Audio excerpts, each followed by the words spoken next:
BJP के मुख्यमंत्री विष्णुदेव साई जी हैं और वही रहेंगे। ये एक धर्मांतरण कराने वाले लोगों के लिए एक चेतावनी है कि आप सुधर जाओ, नहीं तो वो कानून आपको सुधार देगा। तारी बंधन की राशि 1000 रुपये दे करके कई गुना राशि जो है सरकार जो है वसूल रही है, तो एक हाथ दे रही है, एक हाथ ले रही है।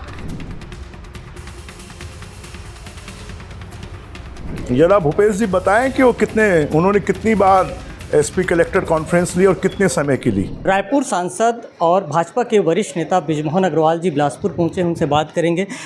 जिस तरह से अभी राजनीतिक सरगर्मी बढ़ी हुई है, खास करके मुख्यमंत्री के पद को लेकर के लगातार बयानबाजी हो रही है। कोई एक दिन की मुख्यमंत्री की बात कर रहे हैं, कोई अलग अलग बयान आ रहे हैं। इस पर आपका क्या कहना है? आपने भी बयान सुना हो।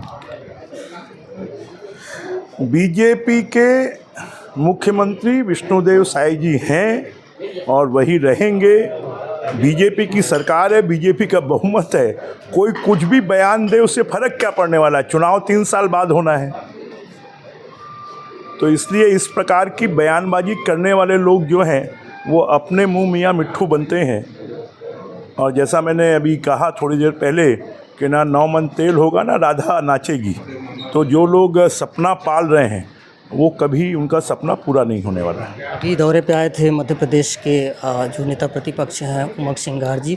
उन्होंने कहा कि यहाँ पर जो है वो डबल इंजन की सरकार नहीं चल रही है, दिल्ली की इंजन की सरकार चल रही है। इस पर क्या? ठीक है, दिल्ली में हमारे प्रधानमंत्री हैं। प्रधानमंत्री के नेतृत्व में हमने मोदी जी की गारंटी के आधार पर छत्तीसगढ़ में भी सरकार बनाई है। और दिल्ली का मार्गदर्शन और विष्णुदेव साई जी का नेतृत्व, मोदी जी का आशीर्वाद और उसके दम पर ये डबल इंजन की सरकार डबल तेज़ी से काम कर रही है, छत्तीसगढ़ में नक्सलवाद को समाप्त कर रही है। अभी आईएएस और आईपीएस कॉन्फ्रेंस हुए तो उसमें भूपेश बघेल जो पूर्व मुख्यमंत्री, उनका बयान आया कि सरकार के पास जो मुद्दे नहीं हैं, विषय नहीं हैं, इसलिए बहुत कम समय रखा गया। इस बयान पर क्या? जरा भूपेश जी बताएं कि उन्होंने कितनी बार एसपी कलेक्टर कॉन्फ्रेंस ली और कितने समय की ली।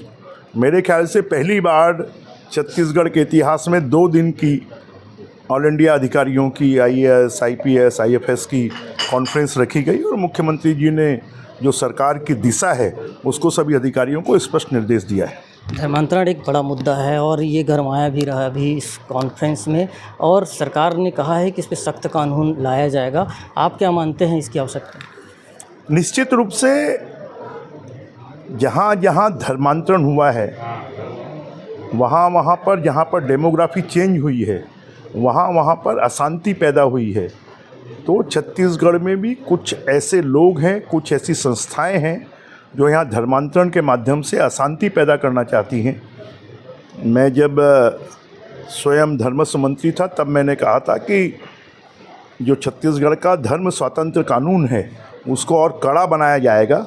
अब विष्णुदेव साई जी के नेतृत्व में हमारे गृह मंत्री विजय शर्मा जी धर्मांतरण के विरुद्ध में कड़ा कानून लाने वाले हैं और ये एक धर्मांतरण कराने वाले लोगों के लिए एक चेतावनी है कि आप सुधर जाओ, नहीं तो वो कानून आपको सुधार देगा। एक अंतिम सवाल, बिजली बिल का मुद्दा छत्तीसगढ़ में भी गरमाया हुआ है। पिछली सरकार ने बिजली बिल हाफ योजना चलाई, उसकी मांग आम लोग कर रहे हैं। दूसरी ओर सरकार की तरफ से सौर सुजला को प्राथमिकता तो दी जा रही है, लेकिन उसमें एक दूसरा पक्ष है कि इसकी पूर्ति नहीं हो पा रही है। आवेदन तो बहुत व्यापक संख्या में पेंडिंग है, लेकिन इस पर कोई प्लानिंग नज़र नहीं आ रही है। लोग परेशान हैं बिजली बिल से और कहीं न कहीं सरकार के खिलाफ भी माहौल बनता दिख रहा है। लोग सोलर के लिए आवेदन दें, 3 महीने के अंदर उनके यहाँ सोलर उनकी छत पर लग जाएगा। इसलिए आप इसकी चिंता ना करें। हम तो चाहेंगे कि ज़्यादा से ज़्यादा लोग सोलर की बिजली को अपनाएं और बिजली बिल से मुक्ति पाएं। तत्काल में जो समस्या बनी है, आम लोगों को व्यापक परेशानी है। आम लोगों का कहना है कि कभी वो 100, 200, 300 तक बिजली बिल पटाते थे, आज वो हज़ारों में ये बिजली बिल आ रहे हैं। तो तत्कालिक जो समस्या, और एक मुद्दा कांग्रेस भी उठा रही है कि महतारी बंधन की राशि 1000 रुपये दे करके कई गुना राशि जो है सरकार जो है वसूल रही है, तो एक हाथ दे रही है, एक हाथ ले रही है। कोई कई गुना नहीं है, जो मीटर बता रहा है उतना बिल आ रहा है, उसमें कई गुना कहाँ से होगा। देखिए, ये थे हमारे साथ रायपुर सांसद बृजमोहन अग्रवाल जी, जिन्होंने कई मुद्दों पर बेबाकी से अपनी बात की और उनका कहना है कि छत्तीसगढ़ में मुख्यमंत्री का जो चेहरा है वो विष्णुदेव साय का ही चेहरा है और किसी तरह की जो बयानबाजी हो रही है उस पर उनका कहना है कि ये सरासर गलत है। साथ ही साथ उन्होंने जो अभी छत्तीसगढ़ का महत्वपूर्ण मुद्दा है बिजली बिल पर, उस पर भी कहा है कि जो सौर उजाला है वो बेहतर योजना है, कोई भी आवेदन 3 महीने में और उसके बाद उनकी आवेदन की तत्काल जो है वो उस पर कार्रवाई होगी और जो एक समस्या बनी हुई है उस पर स्मार्ट करने लेकर उन्होंने कहा है कि जो बिजली बिल आ रहे हैं वही बिजली बिल लोगों को देना पड़ेगा। राजकुमार साहू, IBC 24, बिलासपुर।